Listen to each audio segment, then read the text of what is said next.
And also your recent work, including the edited volume Green Crime in the Global South, continues to expand the conversation on environmental justice, colonial legacies, and indigenous knowledge systems, and how do concepts like coloniality of power, colonization, neo-colonization, but also internal colonialism help us understand contemporary green crimes and green arms more broadly.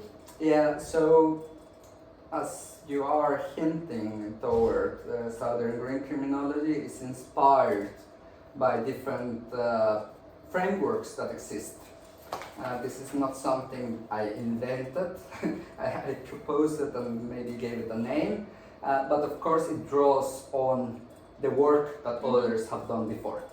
So important sources of inspiration are decolonial and anti-colonial theory, indigenous knowledges, of course, the theology and pedagogy of liberation, people like Freire, the dependence theory, which was proposed in Latin America already in the 30s, 40s, 50s.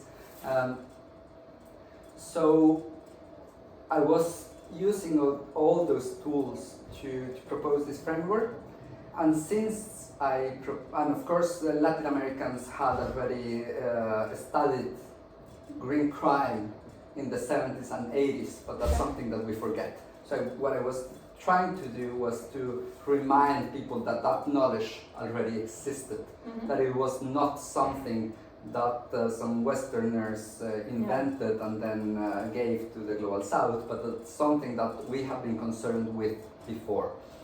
And then I started working on all this. In 2015 was one important publication together with Nigel South.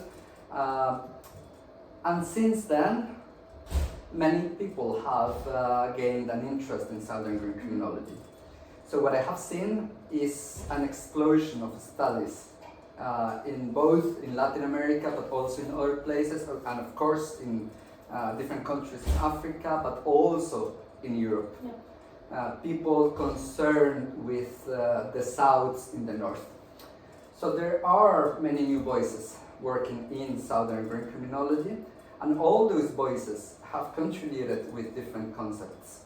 So the idea, one of the notions that you mentioned, internal colonialism, that was a proposal or something that Mondaca, an author from Chile, brought, meaning that even us in the Global South, we are colonizing others who are like us, but we are replicating those systems of oppression, and that's always, we have internalized those systems of oppression, and we are deploying them against others who are like us. So we are functional for the Global North. And new concepts also appear all the time, like polluters by proxy, by palazzo,